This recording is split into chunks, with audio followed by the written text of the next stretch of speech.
안녕하세요. 대한항공 직원연대지부입니다. 대한항공 예약 승객에 따른 기종별 탑승 인원 변화를 설명해 드리도록 하겠습니다. 이해를 돕기 위해서 만든 영상이니까 그것에만 사용해 주시기 부탁드리도록 하겠습니다. 저희가 비행기 종류별로 정리를 좀 했는데요. 요거는 에어버스 330 비행기입니다. 비즈니스석 24명, 그리고 일반석 252명이 탔으면 비행기고요. 일반석 기준으로 설명을 해드린다면 표를 보는 방법을 설명해 드리도록 하겠습니다. 예약 승객이 50명까지 승무원 2명이 담당을 하게 되고요. 75명까지 승무원 3명이 담당하게 됩니다. 그리고 100명까지 승무원 4명이 담당하게 되고요. 예약 승객이 101명이라면 승무원은 5명이 탑승하게 되는 겁니다. 2018년도, 20년도, 22년도 가장 많이 바뀐 걸로 보여드리고 있는데요. 만석 기준으로 봤을 때 252명이 만석일 때 담당 승무원이 7명이었습니다. 2018년도에는요.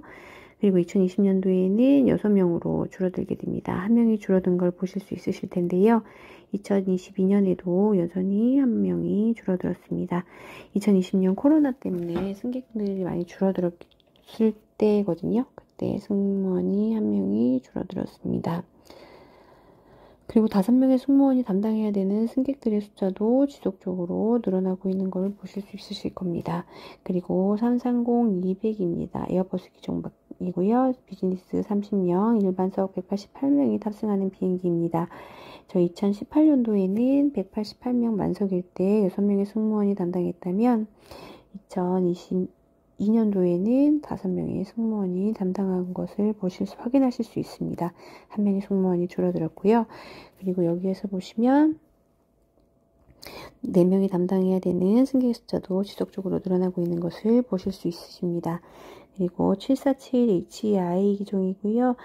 이건 2층이 있는 비행기입니다. 비즈니스 54명, 일반석 314명이 타는 비행기입니다. 이것도 보시는 것과 마찬가지로 만석일 때 9명이 승무원이 담당했었다면 2022년도에는 8명으로 줄어든 것을 보실 수 있으실 겁니다. 저희가 이해를 좀 돕고자 예를 들어 설명을 해드리면 747로 내일 LA를 가게 된다. 180명의 승객이 예약이 되어 있다고 가정을 하고 설명을 해드리도록 하겠습니다. 2018년도에는 180명의 승객이 예약이 되어 있었다면 전날 회사에서 탑승하는 승무원의 숫자를 정하게 될 텐데요. 2018년도에는 180명이라면 8명의 승무원이 탑승을 하게 됩니다. 8명의 승무원이 탑승하게 되고 2020년도에는 7명의 승무원이 탑승을 하게 됩니다. 그리고 2022년도에는 6명의 승무원이 탑승을 하게 되는 거죠. 201명까지 6명이니까요. 그래서 보시면 180명의 승객의 예약 숫자는 변함이 없는데 탑승하는 승무원의 숫자는 1명 줄어들어서 2018년과 2022년도는 2명의 승무원이 줄어든 것을 확인하실 수 있으실 겁니다. 그리고 다른 777, 300기 정도 같이 설명해 드리도록 하겠습니다. 777, 300 에어버스 보잉 기종입니다. 비즈니스 41명, 일반석 297명이 타는 비행기고요. 이것도 보시면 만석 기준 일반석에서 9명이 담당하는 승무원들이 8명으로 1명이 줄어든 걸 보실 수 있으실 겁니다. 2022년도에는 줄어들었습니다. 그리고 담당하는 승객의 숫자도 지속적으로 늘어나고 있는 것 확인하실 수 있는데요. 그리고 787 기종입니다. 일반석 245명이 탑승하는 비행기고요. 2018년도에는 7명의 승무원이 담당했다면 20년도에는 6명의 승무원이 담당하는 걸로 바뀌었습니다. 1명이 줄어드는 걸 확인하실 수 있고요. 여기서도 예를 들어서 1명 설명을 해보자면 밴쿠버를 170명의 승객이 예약이 되어 있다고 가정을 해보겠습니다. 170명이 예약이 되어 있다면 전날 탑승하는 승무원의 숫자를 회사에서 정하게 될 텐데요. 2018년도에는 170명이면 7명의 승무원이 탑승을 하게 되었을 겁니다. 그리고 2020년도는 6명의 승무원이 탑승하게 됩니다.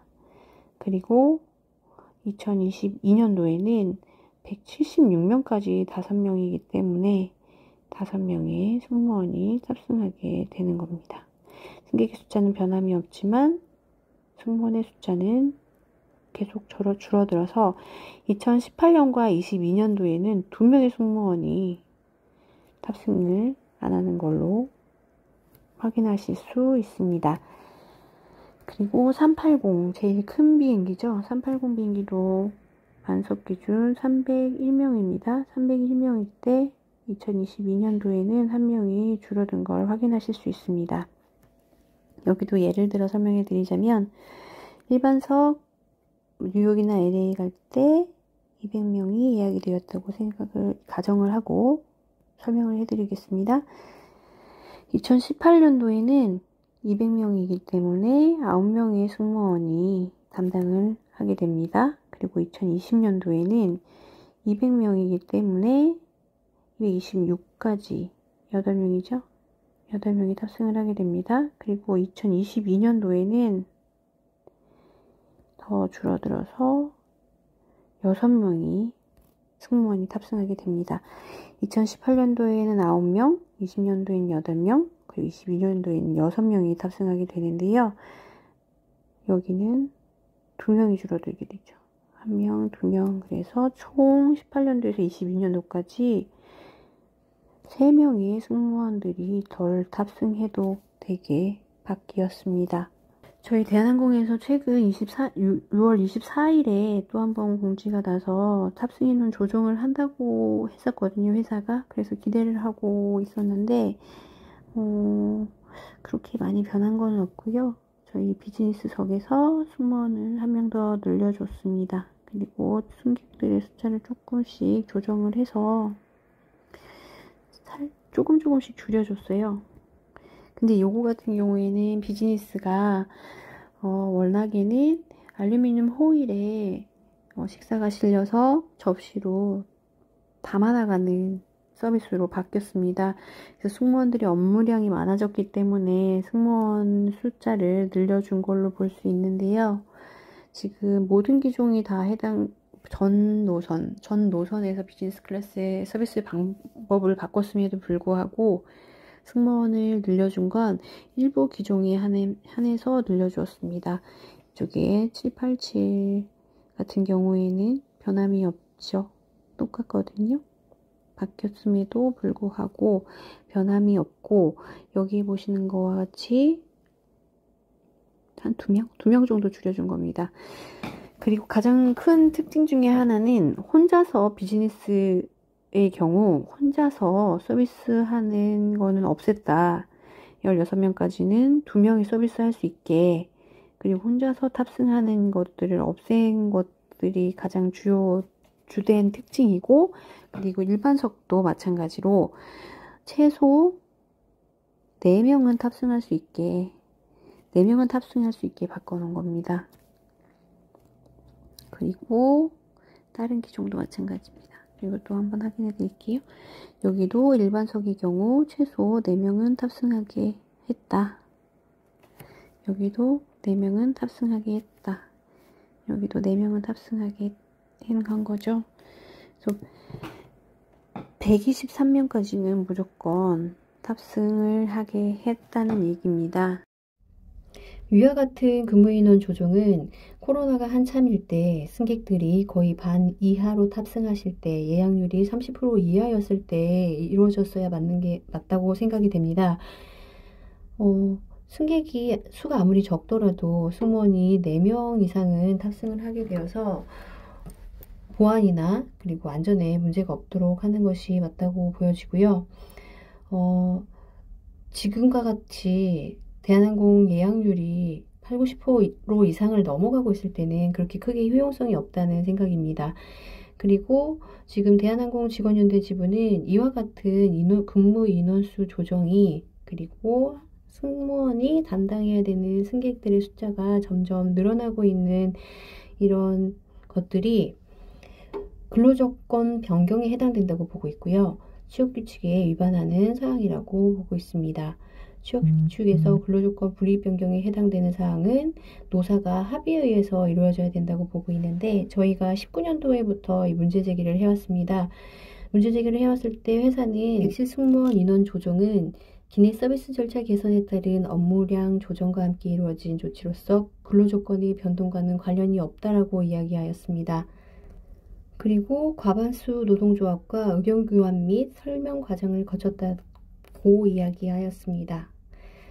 근로조건 불이익 변경은 노사가 합의해야 되는 상황인데도 불구하고 합의가 아니라고 주장하고 있으며, 최근까지도 대한항공 직원연대 지부가 회사에 공문을 보냈는데 아직까지 답을 하지 않고 있습니다. 이에 대한항공 노동조합은 객실 승무원 근로조건을 저하시키는 합의를 한 적이 없다고 성명서도 낸 적이 있습니다. 대체 얼마만큼의 서비스의 절차를 간소화시켜야 9명이 탑승하던 비행기에 같은 승객의 숫자로 6명까지 3명의 승무원을 줄일 수 있는지 대한항공에 묻고 싶습니다.